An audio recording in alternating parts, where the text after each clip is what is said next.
Awesome. So yeah, this is our little workshop on cooperatives, everything cooperative. I'm going to try to fit it into an hour. We'll see how far we get. So basically, we're going to be going over. So the social justice cooperative is organized legally as a nonprofit member-owned cooperative. Which is a really unique structure for nonprofit here in the province. I don't think there's many nonprofit cooperatives that are members of the Newfoundland Labrador Federation of Cooperatives that I know of, at least. And so that means we are, a little bit different than most nonprofits, and are governed by Cooperatives Act, and we have a cooperative-based bylaws. I guess every nonprofit has bylaws that it's incorporated, but ours are a little bit different. And I'm going to start just quickly with a review of the cooperative values and principles because they're very cool. There's kind of an international cooperative movement, and in theory, we're all supposed to be governed by these seven. Oh, there's a little. We're all supposed to be governed by these seven cooperative principles. Welcome, Lorilla. I just started the workshop, so I'm just quickly starting with kind of the international cooperative values and principles. Thanks for joining us. Cool. Okay, so the first one is voluntary and open membership. So cooperatives are voluntary organizations. Oh, maybe I should open this moving thing is. Oh, and the page doesn't exist. Well, that's a good thing to know. I should change that hyperlink. I'll just keep doing this. Okay, voluntary and open membership cooperatives are voluntary organizations open to all persons able to use their services and willing to accept the responsibilities of membership without gender, social, racial, political, or religious discrimination. The second is democratic member control. So members are controlled by their organizations are controlled by their members who actively participate in setting their policies and make decision making. Men and women serve as, I should change that, served as elected representatives are accountable to the membership. In primary cooperatives, members have equal voting rights, one member, one vote. And cooperatives at other levels are also organized in a democratic manner. 3, member economic participation. Members contribute equitably to and democratically control the capital of their cooperative. At least part of that capital is usually the common property of the cooperative. Members usually receive limited compensation, if any, on capital subscribed as condition of membership. Members allocate surpluses for the following purposes: developing the cooperative, setting up reserves, benefiting members in proportion to their transactions with the cooperative, and supporting other activities approved by membership. 4, autonomy and independence. Cooperatives are autonomous, self-help organizations controlled by their members. If they enter into agreements with other organizations, including governments, or raise capital from external sources, they do so on terms that ensure democratic control by their members and maintain their cooperative autonomy. 5, education, training, and information. Cooperatives provide education and training for their members, elected representatives, managers, and employees, so they can contribute effectively to the development of their cooperatives. They inform the general public, particularly young people and opinion leaders, about the nature and benefits of cooperation. 6, cooperation among cooperatives. Cooperatives serve their members most effectively and strengthen the cooperative movement by working together through local, national, regional, and international structures. And lastly, 7, concern for community. Cooperatives work for the sustainable development of their communities through policies approved by their members. So yeah, what really is emphasized here is that members have a lot of control and are really the owners of what we're doing and have a lot of say, which I think is really powerful and hopefully democratic. So yeah, a lot of emphasis on that. Any questions about the cooperative principles or comments? Okay. Cooperatives Act of Newfoundland. So I was kind of thinking I would rather not just read all of this. But maybe we could take turns reading it. We do have Michelle here who could maybe highlight a few really important parts. Not to put you on the spot. Or I could kind of skim it. There are 162 sections. So probably won't read it all out, but maybe I'll skim it, and if folks see anything that really jumps out at them, we can talk about it. There's a few parts that I know are like kind of the key ones. So cooperative nature. A cooperative is organized so that like every member has one vote, and you can't vote by proxy. Business carried out primarily for benefit of the members. Cooperative membership is voluntary and available without unnecessary discrimination. So kind of like the principles we read earlier.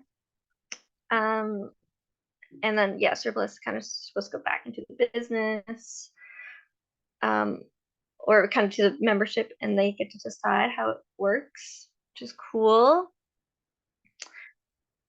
For purposes.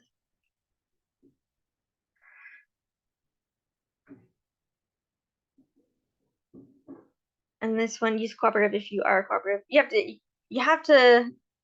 can't falsely claim to be a cooperative. Incorporation, you need at least 3 people to be a cooperative.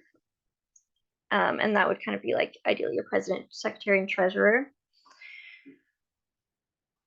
You have to kind of, the articles of cooperative would be like your bylaws, which you have to send into the cooperative. That includes kind of your objective, purpose, fiscal year, how many directors you have.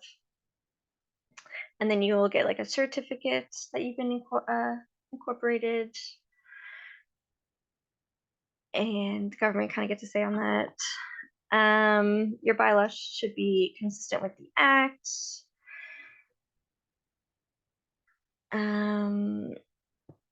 May in a bylaw require a greater number of votes or directives than is required by the act. So there is some leniency. Binding effect. So the articles of cooperative and its bylaws shall be considered to bind the cooperative and its members to the same extent as if they had been signed and sealed by the signing officers of the cooperative and by each member. Yeah. There's some rules about your name. I didn't know the word cooperative or cooperative shall be part of the name of every cooperative. That's interesting. You don't get that with other businesses. Imagine if everything just had to be like Staples business, Dominion business.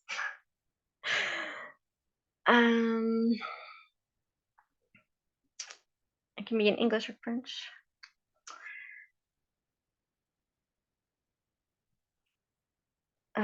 Yeah, lots of rules about the name. You can't conduct business until it's been approved.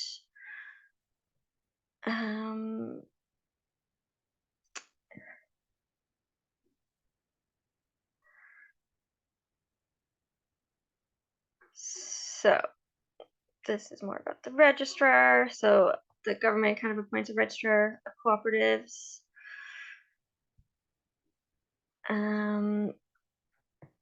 This one's important. The registrar shall maintain a register of cooperatives within. Oh no, this is just that they have we have to submit to be part of the register so that they can keep that. They can inspect us, or if we to examine and make copies of, or we can get documents. So that has to do with if anybody goes to the registry and they want a copy of something that has been filed with the annual filing requirement or the incorporation documents, then the registrar has to provide a copy of that document to whoever asks for it and pays the fee. Oh, interesting. Cool. It's the same as if you go in and you want a copy of a deed of conveyance for the transfer of a house when somebody buys or sells a house, or for any business. It's a different registry, but same concept. Interesting. That seems useful. Oh, so yeah, registers taking care of stuff, making it available to the public.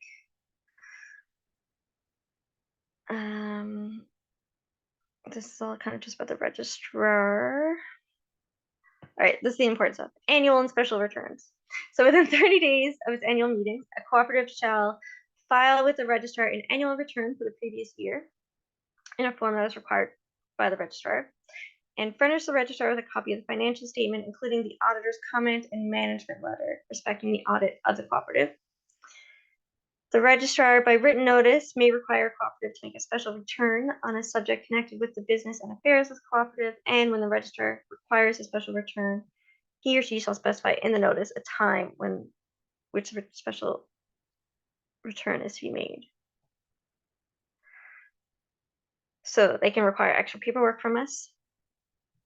And the registrar of the government may, in their discretion and upon application by a cooperative, extend the time to which a special return shall be made. So if we needed a time extension, we can do that. A cooperative that does not file or is late with filing an annual return shall pay a required fee. So very important stuff for keeping in good standing. That's pretty key.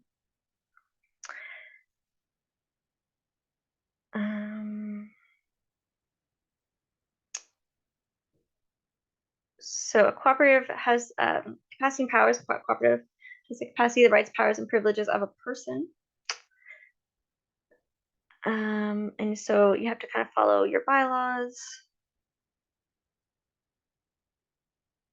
The directors may, by resolution, adopt a corporate seal, which I guess is like kind of your logo. Registered office. So you do have to have a building to which like all your papers are kept. And they need to have the location of that.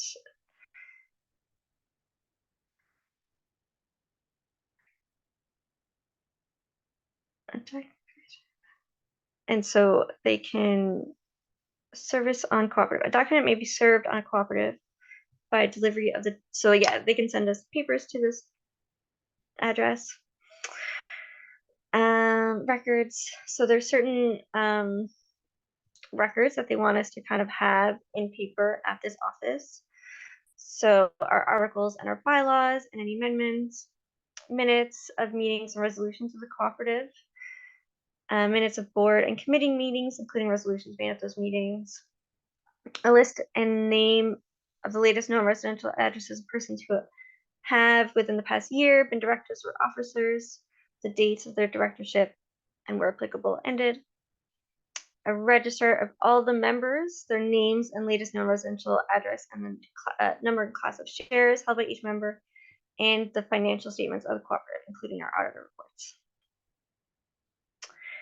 And I think they can ask us for these at any time. Form of documents. So they can be like paper or they can be just electronic, as long as they can be reviewed in an intelligible way. And where a person who is entitled to examine a document by a cooperative makes a request to examine it, the cooperative shall provide the information at a reasonable time period. And I think the people entitled, like any of our members, could ask for any of this information, as well as like someone from the registrar. A cooperative shall permit their members or their agents to examine documents described in the above section, where the records are considered by the board to be confidential. You can charge a fee for making those available, and the registrar may request at any point a current list of members and their addresses. And we have to comply with that immediately. Preferred shareholders is not something that I don't think we have on here. Oh, 5 or more preferred shareholders may request a cooperative to give them the name of the preferred shareholders. That would be in your articles if you have different classes of shareholders. Okay, yeah, we will review those. Pretty sure we don't. So the director's important role. The cooperatives shall be governed by a board of directors, which will conduct the business and affairs and exercise the powers of the cooperative for and on behalf of the cooperative, and delegate powers or duties to officers or members and employees. They will be elected annually and cannot hold office for more than 3 years or specified in the bylaws, and may be reelected. The number of directors is stated in the bylaws, and there has to be at least 3. For the number of nominees exceeds the number of directors to be elected or number of vacancies, you will do the election by secret ballot. Where a vacancy exists, the remaining directors, if there's a quorum, can vote to fill that position until the next AGM. If there are no directors on the board, then 10%, the lesser of 10, so 10 members can call a general meeting to elect a board. The holders of preferred, okay, yeah, we don't have that.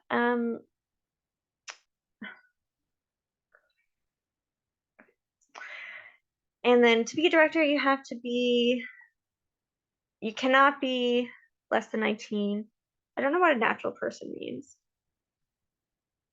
That's a human being versus a company or another cooperative. Oh. Because I think we do have shares for cooperatives. But I guess you can't be a director. That makes sense. But you can be. Yeah, that's the point. Is they can't have. Yeah, they can't be a director. Okay.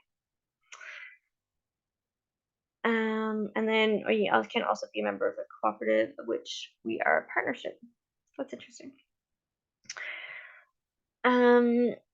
Meetings. So a board of directors shall hold a first meeting within 30 days of the AGM. And then at that meeting, you elect a president, a secretary, and other things as required by bylaws. Our bylaws are a little bit different. But you need at least those, yeah, because we have co-chairs, but yeah. And the incorporators whose names appear on the articles of corporation shall be considered to have the powers and duties of directors and hold office until the first general meeting of the cooperative, which is a long time ago, so that doesn't really apply. And then the directors appoint officers to the cooperative, specify the duties and delegates of those officers in the management of the business and affairs of the cooperative. And then members may request that the board meet as required in its bylaws. Our bylaws say we have to meet like 3 times a year. 3 times a year. 3 times a week would be a lot.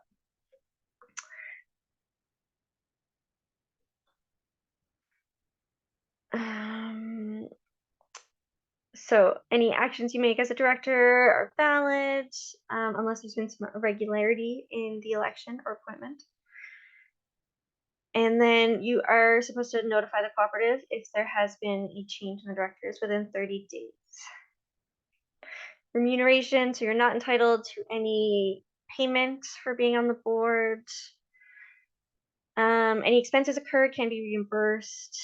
You can purchase and maintain insurance for the benefit of a director. And the directors affix the salaries of the officers appointed by them and shall approve a scale of remuneration for employees of the cooperative. Duties. So your duties on the board are to act honestly, in good faith, and in the best interest of the cooperative. Exercise care, diligence, and skill that a reasonably prudent person would exercise in comparable circumstances. Comply with this act and the articles and bylaws of the cooperative.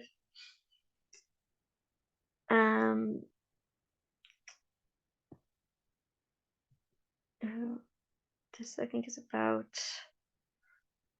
you should not, I feel like there's a word for this. Insider trading. You should not do that. You get any information that could help you, then you shall compensate a person for the direct loss suffered by the results of the transaction and be accountable to the cooperative for a direct benefit or advantage received. I don't think that's, I guess it could happen, but yeah, no insider trading. So liability, where the directors, without the approval of the membership, vote for, authorize, or approve payment of like a compensation for directors. An acquisition or purchase of common shares other than the cooperative's own shares, purchase of shares in the cooperative, payment of a dividend, a loan or guarantee, a payment or indemnity to a director, an act contrary to this, they are jointly and individually liable for loss or damage suffered by the cooperative.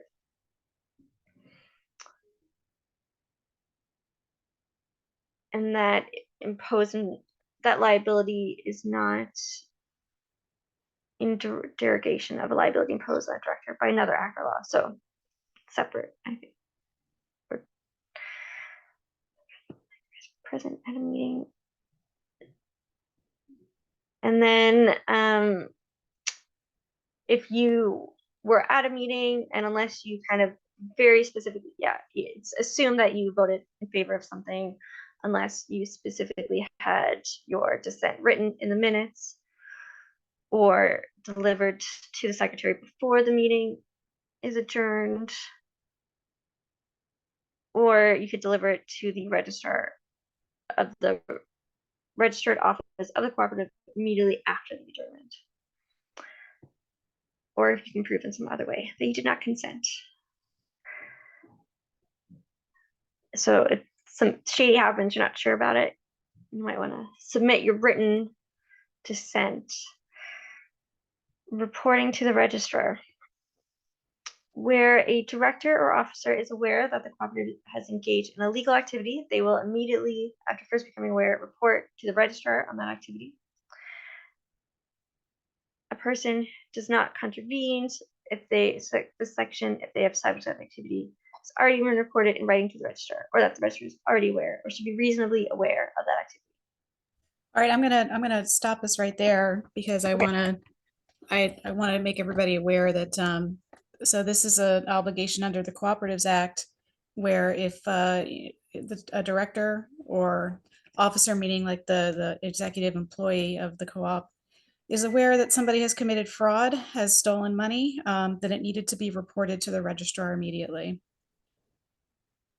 It's part of the act. So a contravention of this, I'd have to look at what the remedies might be available to the registrar, but it could be up to and including the dissolution of the co-op. Okay, that is really good to know. Thank you, Michelle.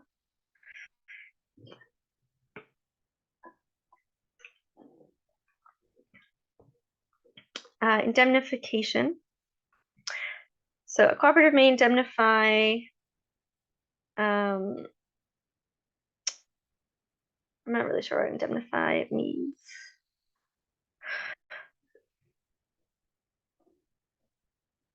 But maybe we could look it up, including, I guess it's like to sue a board, a director or former director, or someone who has acted at the request of the cooperative against cost, charges, and expenses, including amount paid to settle an action or satisfy judgment reasonably incurred by that person with respect to civil or administrative action or proceeding to which the person made a party by reason. So yeah, you can sue people. So yeah, what that's about is that if somebody goes after a director or an officer in a civil action, files a statement of claim against them, then the cooperative may choose to cover that person and act as insurance for that person. So that person won't personally have to come up with the funds to pay out whatever award is it happens at the end of the lawsuit, but the co-op could pay that or could try to settle it. Okay, that's good to know. I'm really glad to hear, Michelle. Thank you.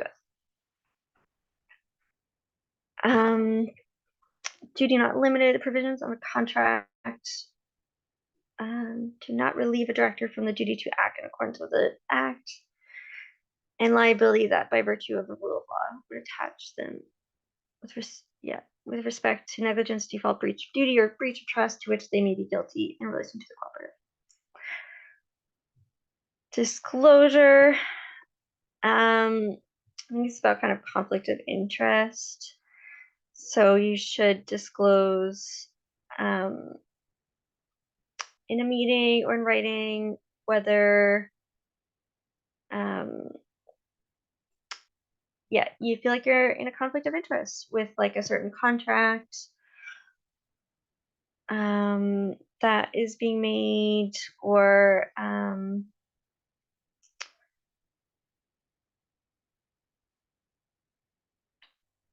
so any kind of hiring or something where you feel like you could personally benefit, you should let people know. And you can't be kind of part of the discussions or vote on it if you are in a conflict of interest. And someone else can also say that you're in a conflict of interest. It doesn't have to be just you that says it. Borrowing power, so you can borrow money as the co-op on credit or to mortgage or get debt obligations. Conduct of a meeting, so you can join electronically or by telephone if that's okay with everyone else.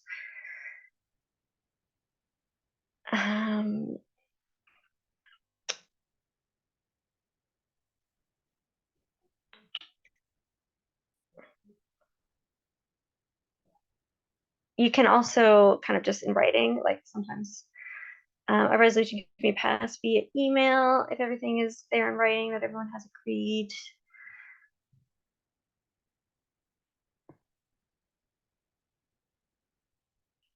And you should keep minutes of that. Removal of directors. So the members of a cooperative at a general or special meeting may remove a director if 2/3 of them vote to do that, and then can fill that vacancy.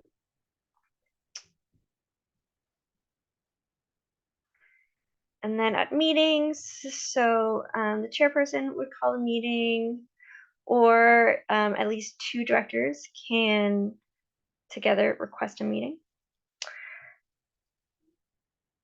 The chairperson can delegate someone else to call a meeting. Directors should be given notice meetings in accordance with bylaws. A majority of the directors constitutes a quorum, and a director may waive a notice of meeting of directors.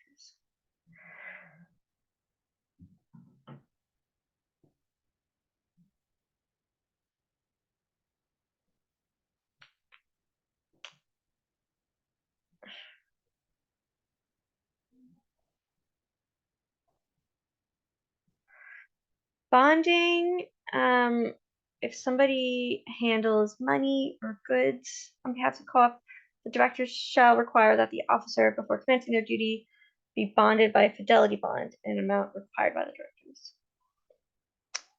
I don't really know what that means either. So that would be somebody needs to pledge, need to write, need to sign an agreement that if any amount of money or any value of goods goes missing or whatever, then they would be they would pledge that amount of money to pay back. You can also get insurance for this instead, like a bond insurance. There are companies that can provide that. But you see this in like a state administration as well. It's almost like a surety. Somebody will promise that they'll pay this back if it goes missing. Okay, cool, thank you. Committees, so you can form committees that would do some of the work of the organization, conduct the affairs and business of the cooperative. Committee should have at least one board member or director. and a quorum of committee shall not be less than a majority of its members, and all matters shall be determined by a majority vote. And then the committee shall report to the board of directors in accordance with bylaws.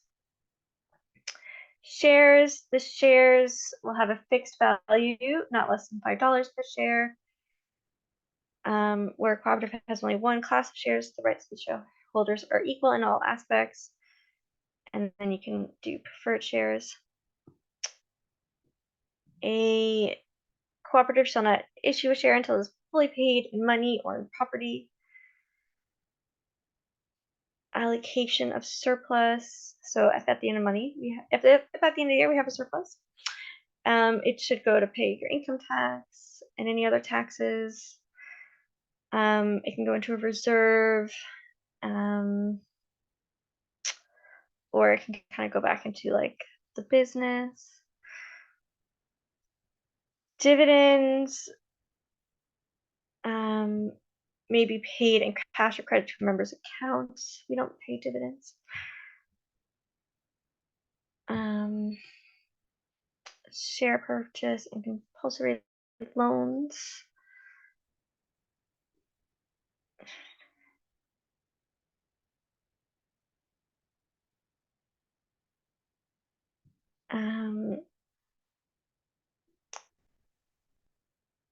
Deductions.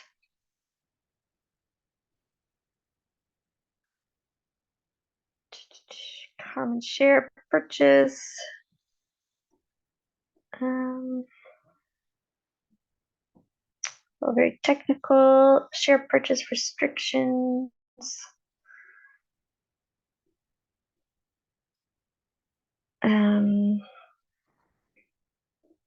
Lien.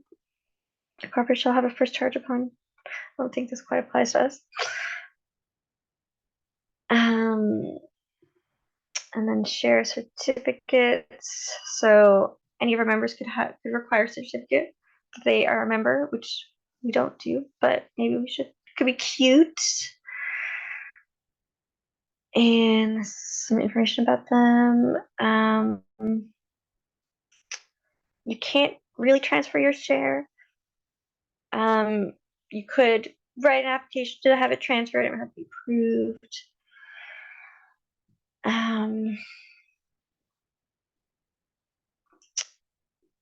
A joint membership. So we do have some like businesses that are members. So only one member of joint membership is entitled to vote at a time. Actually, that's not what we have. I mean, actually, it is. Yes, only you can only send you can only have one delegate. You know, if you're a business. Some stuff. Okay, meetings. You have to have a meeting in the beginning with your members. That's kind of the first general meeting, and then after that, you have annual general meetings. Not later than 4 months after the end of the fiscal year of the cooperative, and that's where you can submit an application to have your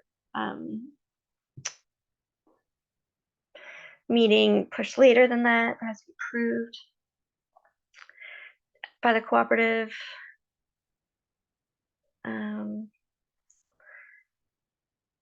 A special meeting, so you can call meetings with your members, and our cooperative has more than 50 members. It has to have our cooperative has more than 50 members. It would have to have at least 10% of those members to be considered like valid.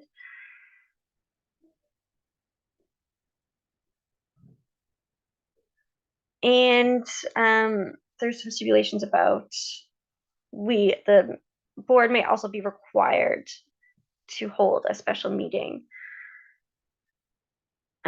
if like the registrar asks for it.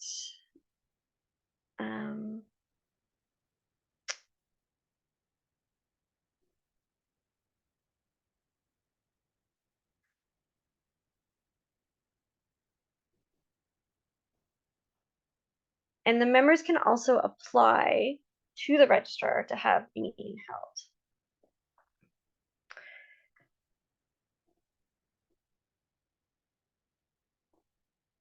You can have regions. We don't have regions. You can meet by electronically, which we do a lot.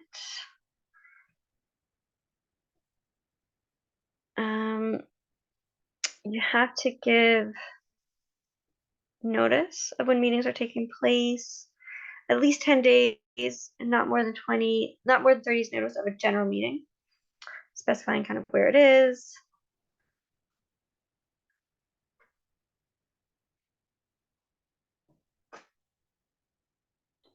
And some information about what's going to happen.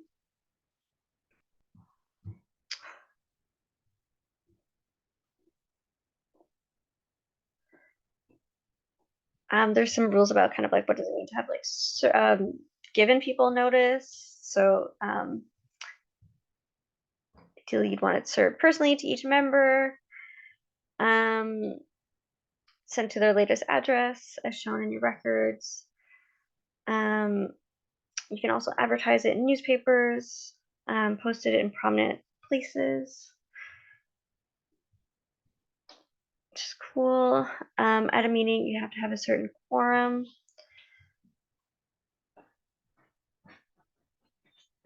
So really quick though, going back to service, I would notice that it does not allow that notice of the like the AGM. It doesn't really provide that can be done by email. But it has to be done by paper mail or by handing somebody the notice in person or by putting it in the newspaper. And you do see that in the newspaper, in the classified ads, you see all kinds of organizations have notices of their annual meetings. So I don't know if you wanted to talk to Saltwire about that. I don't know if they have them online, but I see them in the paper, in the printed paper. That is a really good point. Thank you, Michelle. Okay, yeah, definitely have to look into that.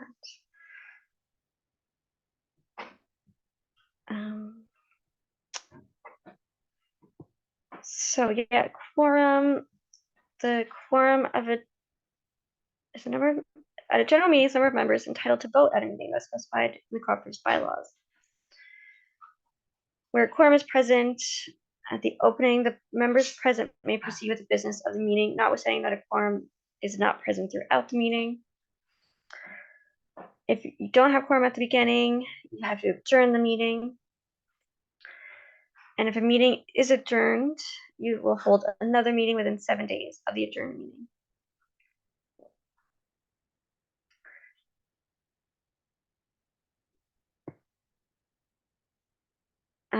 If you remember, you have to have a share.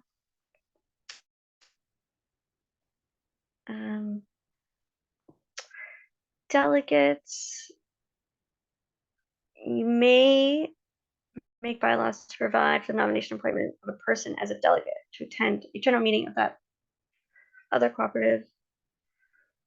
Oh yeah, so as an organization, we can send a delegate to vote in another cooperative's. We did that recently. We sent 2 delegates to the NL Federation of Cooperatives annual general meeting. Voting rights. So every member may vote at a meeting and is entitled to 1 vote, no matter how many shares you have or what. Or yeah. And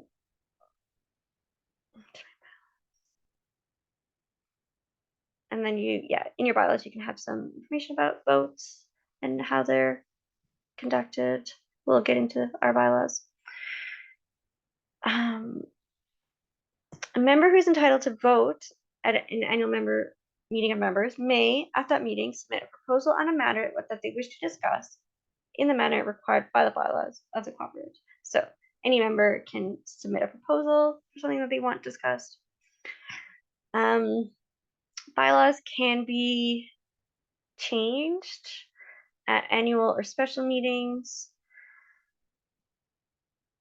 if you get the majority of members there to approve it or reject it.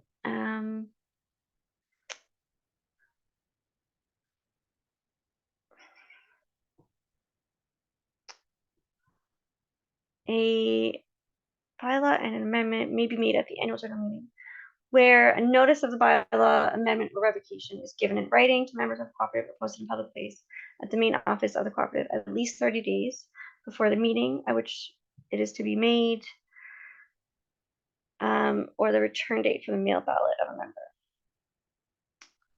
A majority of the voting members vote in person to have it changed. And then once it's been approved, it would have to be submitted to the registrar, and it wouldn't take effect until it's been approved by the registrar.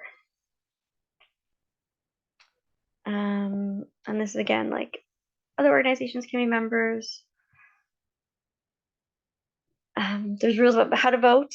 So you can vote by a show of hands generally, or if 5 people ask for secret ballot, you can do that.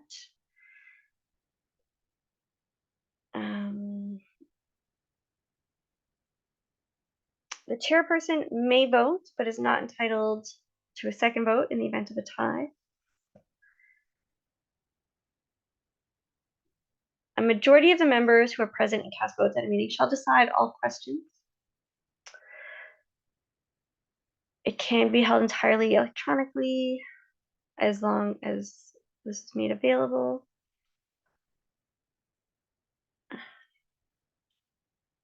And can be verified anonymously.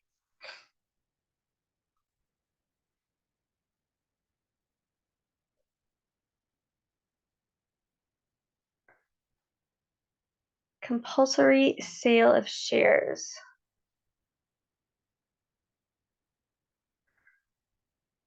A lot of these rules have more to do in situations where it's like an agricultural co-op. Okay, thank you.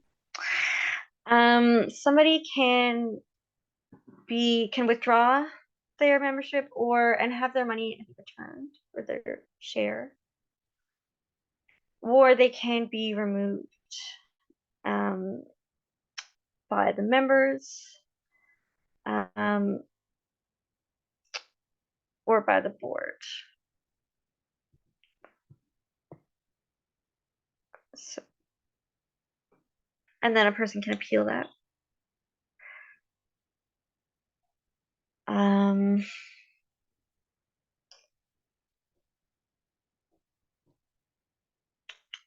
Rules about that. And then if you are removed, you can be readmitted by a majority vote of members.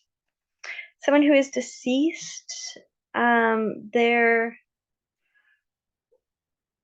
share will transfer that member's share as required. So we actually, in our things, we have like who you want your share transferred to. Establishment of federation. So you can be part of a federation, like we're part of the Newfoundland Labrador Federation of Cooperatives. So financial disclosure and audit, important stuff. Directors shall place before members at their annual general meeting the financial statements relating to the previous fiscal year, where applicable, the report of the auditor, and other information respecting the financial position of the cooperative and results of its operations as required by the bylaws. Financial statements shall be made available to members who request a copy not less than 10 days immediately before the annual general meeting. Auditors. The members of a cooperative shall appoint an auditor at an AGM. And then that removal. And then if that person leaves, you have to let the registrar know. And then you can appoint another one at a general meeting if needed.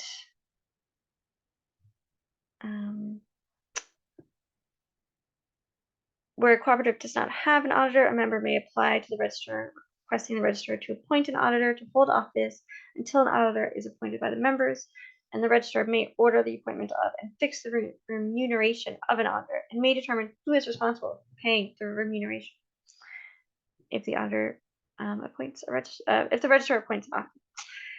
And then the auditor rates.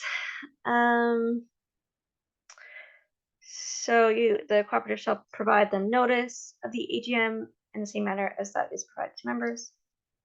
The auditor is entitled to attend general meetings and may be questioned and heard on matters relating to their duties as auditor. Where an auditor requests information, documents from the directors or officers, they must comply. On the demand of an auditor, directors shall obtain information that they are looking for. Content of an auditor shall provide to a cooperative that they have audited the financial statements, and then a management letter that reviews the adequacy of measures for internal control and any corrective measures that should be undertaken. Discrepancies. If you notice any mistakes in the financial statements, they should notify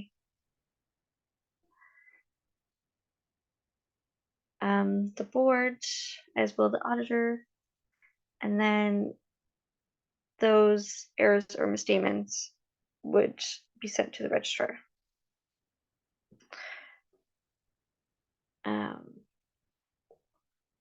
Examination by registrar.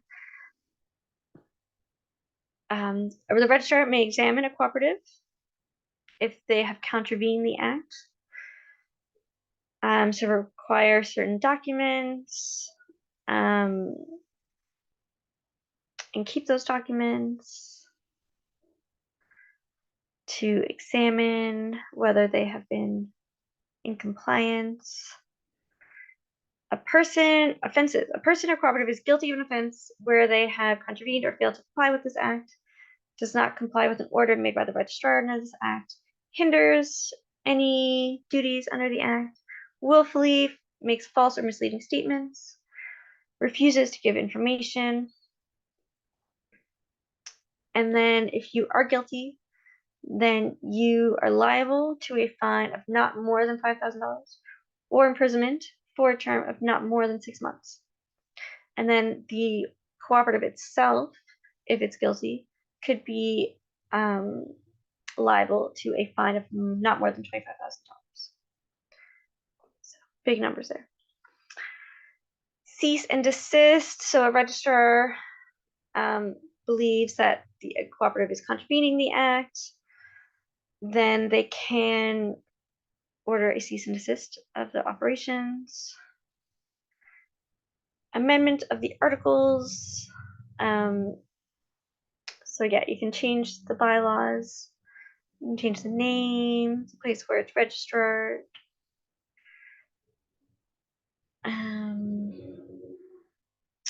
Different stuff about the shares, the number of directors.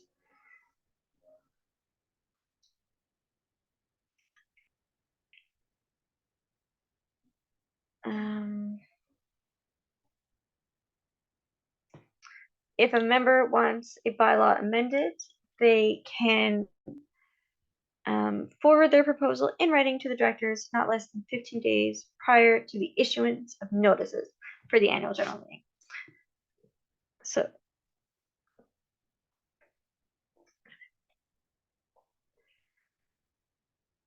and then again, the registrar has to approve anything that is changed before it can be made into effect. Cooperatives can amalgamate. Here's some information about what that looks like.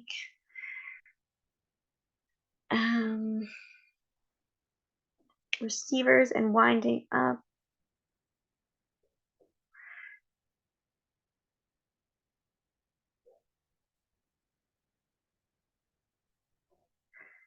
This is discussing the end of a cooperative. If the cooperative is going to go out of business, then this part of the act discusses what happens to the assets and the debts of the co-op.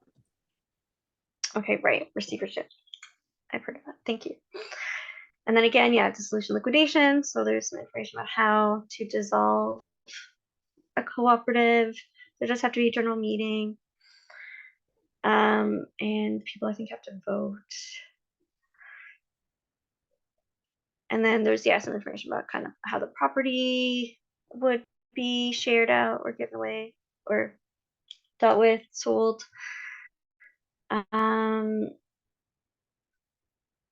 You can be dissolved by the cooperative if you haven't been sending in your documents as required under the Act, if you're not complying with it. And if you're not like giving your members financial statements, the registrar can dissolve you. There can also be court order to dissolve you. And then you can appoint a liquidator to deal with your assets. And yeah, some more stuff about this end of your business, liquidation duties, powers of the liquidator, duties and powers of the liquidator, cost of liquidation, final account, custody records. So who holds onto your documents? Unknown claimants. And then regulations and miscellaneous. Okay, we're almost at the end. So the government can make different regulations.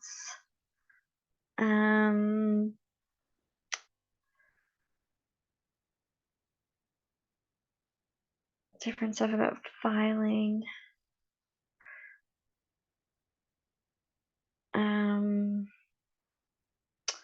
There can be different fees for filing, and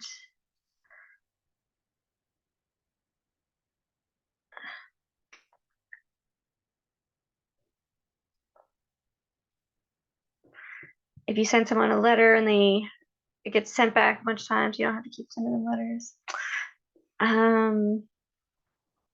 Waiver of notice.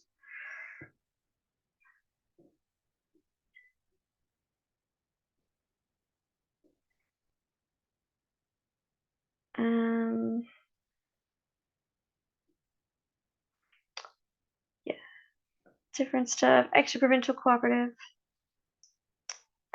Is cooperatives that are also in other provinces. Consumers cooperatives similarly apply to us. Community service cooperatives. This is us. Our primary purpose is to carry on activities and provide services that are primarily for the benefit of the members or the general welfare of the community.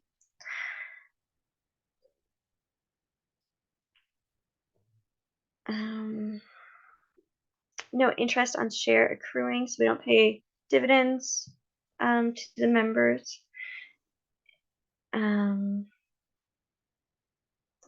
Surplus money of community service shall not be given or paid to a member or patron.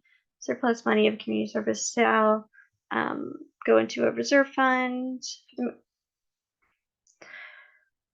or can be donated to another organization. It also has a housing co-op, so there's stuff about that.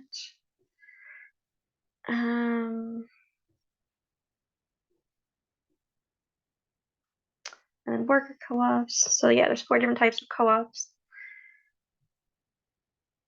And then repeal and commencement, I think we're at the end. So this applies until I guess it's appealed.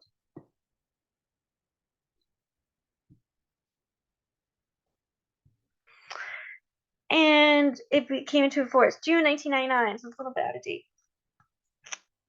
Or maybe it's not, I don't know where the science is on that.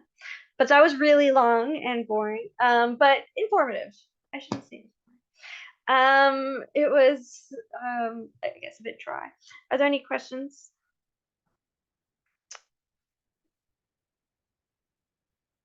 Okay, cool. I'm gonna go back to the website and download our bylaws and just go through them like super quick. So our name is the Social Justice Cooperative of New Glen Labrador. Registered office is 4 Cookstown Road. This is some definition stuff. Our mandate is to advance the cause of social, economic, and political justice for the people of Newfoundland and Labrador.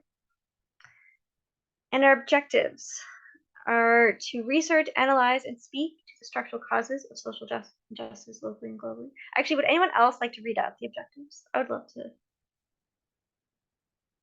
share. Miles? You want me to read out all those parts?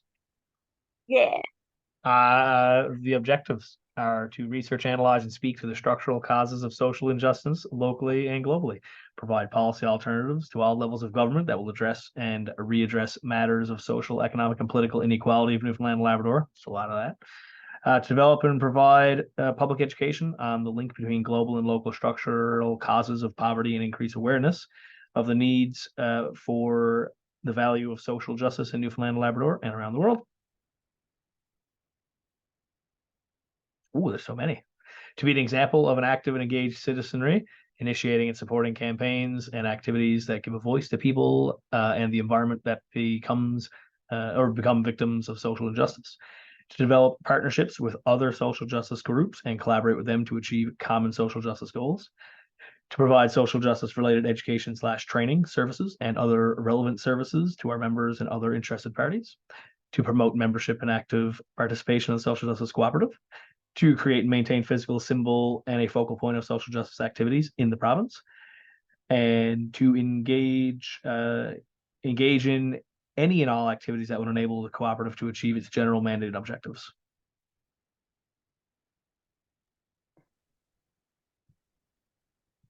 Thank you, Miles.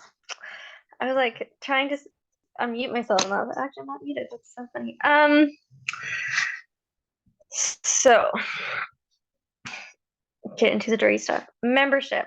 So we have individual membership. So any individual person who agrees with our values can be a member. We did recently remove the used to be just a Newfoundland Labrador. Organizational institutional membership. So any NGO can be a member. And there is also corporate membership. We don't get a lot of those, but you can apply to get one. To apply, an application can be made in writing or in a form prescribed by the board and approved by directors at a board meeting. You do have to purchase a share to be a member. And you can withdraw your notice, and then within 6 months, we will reimburse you of your shares. Your membership can be revoked by a majority of vote of the board if we don't think you've complied with terms and conditions or aims and objectives. And you can have that appealed. And then it would be discussed in AGM or a special membership meeting.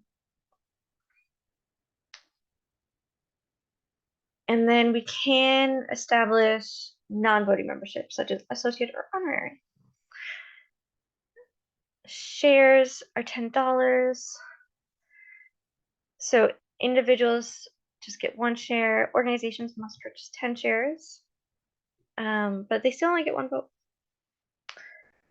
And if you don't buy your shares, you don't get your member rights and privileges. Again, you can transfer shares, but that has to be approved. We don't pay any dividends on the shares. Article 7, activity fund. All members shall, where able, make an annual financial contribution to the cooperative's activity fund. And the purpose of this is include, but not limited to, educating members by hosting events and creating print and digital materials, contracting staff to help fulfill the objectives of the co-op, and establishing grants to fund external activities to further the co-op's mandate. As in the Act, any surplus would go to pay our income tax, any deficits, and then it would just be retained. So there's 1 member, 1 vote. A organization can send a delegate, and they just get 1 vote. And if you're a delegate, you don't also, and you're a member, you don't get to vote twice. You just get 1 vote.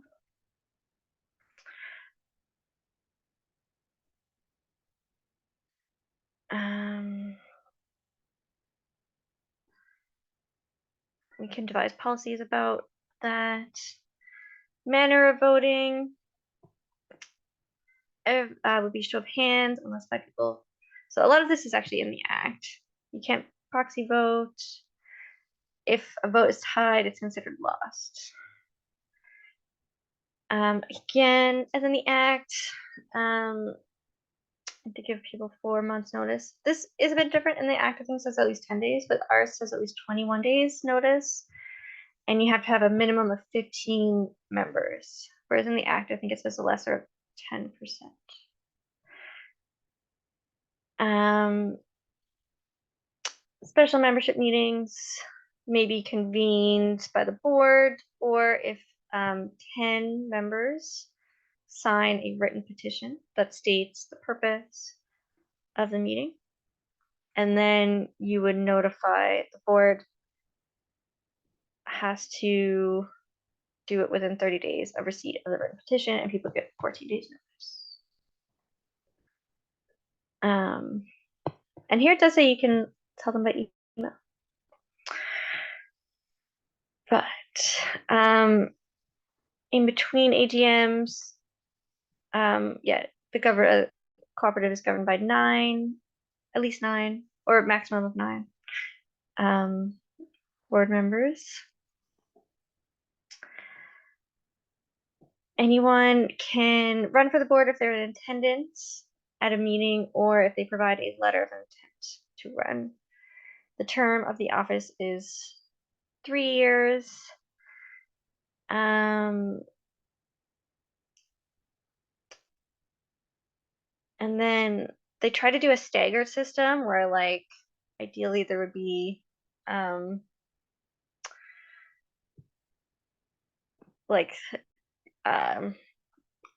so that there'd be like people on the board, like there'd be someone elected. Not all 9 at once. Yeah. Yeah. It didn't really hold up because we don't have great board retention. But we're working on it. And then so you can't serve more than 3 consecutive 3-year terms. So you have to at least take 1 year off, which if you want to run again after 9 years. The board can fill a vacancy until the next AGM. And if a director misses 3 consecutive board meetings without just cause, they can be removed from the board by majority vote of the board. Powers and capacity. So generally can full power and authority to administer and direct the affairs of the co-op. So they can issue shares, borrow money, sell or lease property, hire and set the remuneration of any staff, delegate authority to manage operations, appoint committees, and fill vacancies. But you cannot borrow more than $10,000, or it has to go to a special membership meeting for that purpose. The officers are the 2 co-chairs, the secretary, treasurer, and a communications officer. And then these terms are for 1 year, and then you vote again after the next AGM. And then the duties of the officers, so co-chairs plan, call, and chair meetings, can vote, collaborate as spokespeople, develop cohesiveness and teamwork amongst the board, direct and guide the board, ensure the board is in compliance, generally represent the cooperative and sign all legal documents, are the signing officers along with the treasurer on all accounts. The secretary keeps the records of the minutes, maintains the membership register, ensures adequate notice is given of all the meetings. Treasurer collects and deposits monies, verifies and approves expenses, cosigns all the checks, maintains record of receipts, prepares financial reports, and the annual financial report for the AGM, signs and have custody of all the financial documents.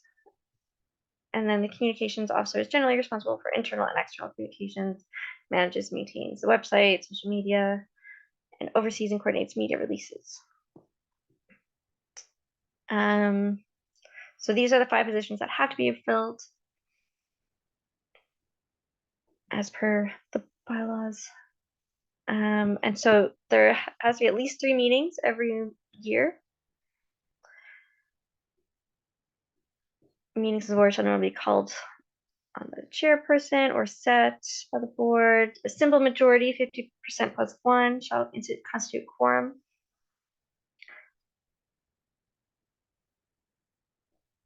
Notice of the meeting has to be at least 5 calendar days. 1 vote per director. No voting by proxy. You can meet by teleconference. And a written request by at least 3 directors can force a board meeting. And then this is also in the act that you can appoint committees for 2 years or less. And the board shall establish a terms of reference, which includes the name of the committee, how it's composed, their function duties, minimum meeting requirements, reporting requirements, power and authority, required resources. And then you can have ad hoc committees. You can get director's insurance.